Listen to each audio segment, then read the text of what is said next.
Shalom, salam sejahtera buat kita semua. Salam santun, salam takjim, salam hormat, salam kenal. Assalamualaikum warahmatullahi wabarakatuh. Nah, ini yang part 2-nya teman-temannya. Kita lanjutin biar relate-nya tuntas.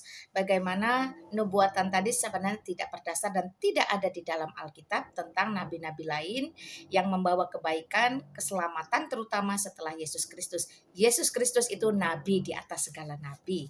Tetapi yang berikutnya muncul itu adalah nabi-nabi palsu dengan berbagai macam ciri-ciri yang sudah disampaikan di dalam Alkitab.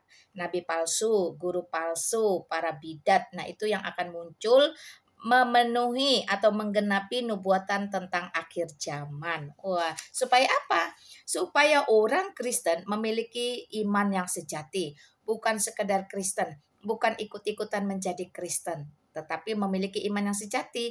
Iman yang sejati hanya bisa dibuktikan jikalau diuji. Diuji dengan apa? Diuji dengan tanda-tanda akhir zaman. Ya, salah satunya adalah munculnya nabi palsu, guru palsu, para bidat, dan banyaknya pengajaran-pengajaran yang sesat. Wah, puji Tuhan, haleluya. Kita sudah sampai kepada ciri-ciri yang berikutnya, yang terakhir tadi tentang bagaimana kategori nabi itu ya masuk dalam salah satu halnya tidak mendapatkan nubuatan dari mimpi, tapi bertemu langsung biasanya. Allah itu bisa menunjukkan eksistensinya, teman-teman, bisa menunjukkan keberadaannya ya melalui apa? Tiang awan contoh, tiang api contoh. Apalagi para malaikat, semak belukar yang menyala. Nah, Allah itu bisa menunjukkan teman-teman ya. Jadi bukan cuma katanya bin katanya, tetapi menunjukkan dengan cara dia yang ajaib, yang benar-benar hidup. Bukan menunjukkan juga dengan cara-cara benda mati yang tidak bisa apa-apa. Nah, atau misalnya menjadi batu yang diam tergeletak begitu saja, tidak bersuara dan tidak bergerak.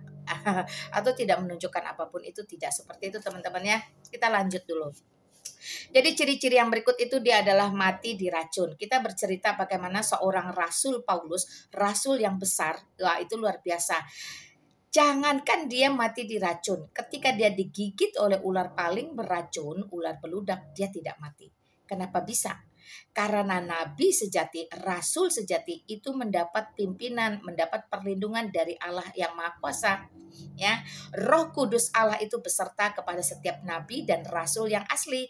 Tetapi nabi yang palsu, rasul yang palsu, itu justru dia akan mati dengan cara yang memalukan, yaitu karena racun. Jadi ciri-ciri nabi palsu berikutnya dia adalah mati karena diracun. Itu dicatat di dalam Yeremia pasal 23 ayat 15. Nah, ini kita hanya melanjutkan saja dari sekian banyak ciri-ciri. Dari kitab yang Mak bongkar, Kejadian sampai Wahyu, Mak menemukan itu sekitar 14 ciri-ciri ya teman-teman ya. Kemudian dia itu juga lahir lebih spesifik lagi di semenanjung Arab di dalam bilik. Nah, itu dicatat di dalam Matius pasal 24 ayat 24 sampai 26. Lalu dia itu mengajarkan menghujat kemuliaan Allah. Wah. Jadi cara menghujatnya gimana? Allahmu tiga ya. Allah kok mati, Tuhan kok netek. Nah, kata-kata seperti itu yang tidak baik seperti itu adalah diajarkan secara masif terus-menerus berulang-ulang dari berbagai keturunan. Artinya turun temurun. Untuk apa? Untuk menghujat atau menghina. Nah, jadi mengajarkan menghujat kemuliaan Allah. Padahal Allah Maha Kudus, Maha Tinggi, Maha Mulia, Allah Tritunggal itu adalah Allah yang Esa, Allah yang Ehad, Allah yang di dalamnya itu menjadi satu kesatuan. Tidak bisa kamu pisah-pisahkan, tidak bisa kamu pilih mau yang mana. Dan tidak bisa kamu ubah-ubahkan, campur aduk peranannya. Tidak bisa kamu tiadakan, tidak bisa kamu hilangkan. Allah Abraham, Ishak dan Yakub sejak semula dunia ini diciptakan adalah Allah Bapa dengan firman dan rohnya yang ehad, ya, yang satu kesatuan. Bisa dibedakan, tapi tidak bisa dipisahkan. Itulah dia Allah Tritunggal, Maha Tinggi, Maha Kudus, Maha Mulia. Di luar Allah Tritunggal itu adalah berhala. Di luar Allah Tritunggal itu adalah Allah-Allah yang sesat, Allah yang diciptakan oleh imajinasi manusia. Wah, luar biasa ya Alkitab kita mencatat dengan jelas. Nah, lalu apa? Yang ini lebih penting lagi ya, dia juga terlihat nabi palsu itu tahu persis bahwa yang menjadi sumber kenikmatan manusia itu adalah seksologi. Nah, dunia seks apapun yang berkaitan tentang alat genital. Nabi palsu ini ya mengajarkan tentang hawa nafsu dan menawarkan syurga. Karena sorga sesungguhnya adalah tempat yang kudus di mana Allah bertata, maka di dalamnya tentu tidak ada kawin mengawin, tidak ada lagi hal-hal keinginan daging yang bersifat syahwat. Tetapi sebaliknya, nabi palsu justru menjadikan itu orientasi, bahwa surga adalah sumbernya kenikmatan, tempat kita melampiaskan segala kenikmatan tanpa batasan. Nah, ini ciri-ciri nabi palsu yang menawarkan surga, menawarkan kenikmatan, menawarkan syahwat atau hawa nafsu. Itu dicatat dengan jelas teman-teman di dalam 2 Petrus pasal 2 ayat 13, 14, 18, dan 19. Maka Alkitab saya mengingatkan bahwa bagi orang Kristen, surga itu bukan orientasi, surga itu bukan prioritas, surga bukan target, surga bukan goal, surga itu bukan menjadi tujuan utama. Kita percaya kepada Allah yang benar. Surga adalah dampak atau akibat. Karena yang menjadi orientasi kita, yang menjadi prioritas kita adalah Allah itu sendiri. Nah, kalau kita berorientasi, berprioritas kepada Allah, maka automatically Allah yang bertata dalam kerajaan surga tentulah akan membawa kita sampai kepada surga tersebut. Jadi jangan dibalik ya. Kristus sendiri berkata, sesatlah kamu jikalau di dalam surga kamu masih memikirkan kawin-mawin.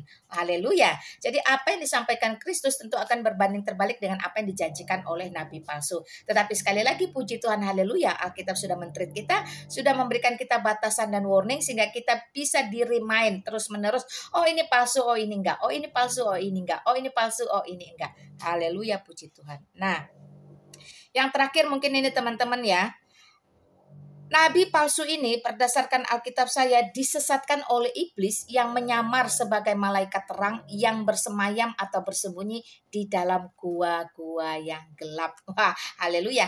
Jadi Alkitab mengatakan bahwa iblis itu ketika dia diusir dari surga, dia melayang-layang. Bukan di surga, bukan di dunia, tapi dia melayang-layang. Karena itu iblis jikalau ingin menunjukkan karyanya, kerjanya, dia harus bermanifestasi. Dia harus ada media yang didiami. Nah, lalu kemanakah mereka selain melayang-layang?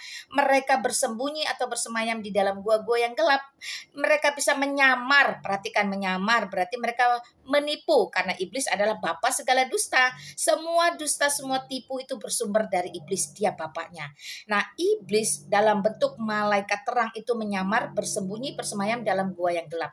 Alkitab saya mencatat ciri-ciri nabi palsu yang terakhir adalah dia itu disesatkan oleh iblis yang menyamar sebagai malaikat terang yang bersembunyi atau bersemayam di dalam gua yang gelap. Dicatat di 2 Petrus pasal 2 ayat 4 dan 2 Korintus 11 ayat 14. Nah teman-teman, maka nyatalah sudah bahwa Alkitab dari Kejadian sampai Wahyu itu satu-satunya sumber kebenaran dan kehidupan yang mengatur umat manusia di seluruh muka bumi dulu, sekarang, sampai selama-lamanya untuk tidak tersesatkan.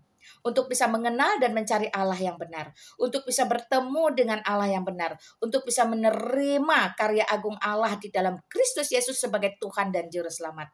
Kiranya Yesus Kristus sekali lagi sumber segala berkat, sumber segala kehidupan, memberikan kita kesempatan sungguh-sungguh untuk boleh bertobat, menerima dan mengenal Dia sebagai satu-satunya Tuhan dan Juru Selamat. Karena itu teman-teman, jikalau hari ini kalian mendengarkan tidak ada jalan lain selain kepada Yesus Kristus untuk bisa sampai kepada surga, bertobatlah. Mengapa harus binasa?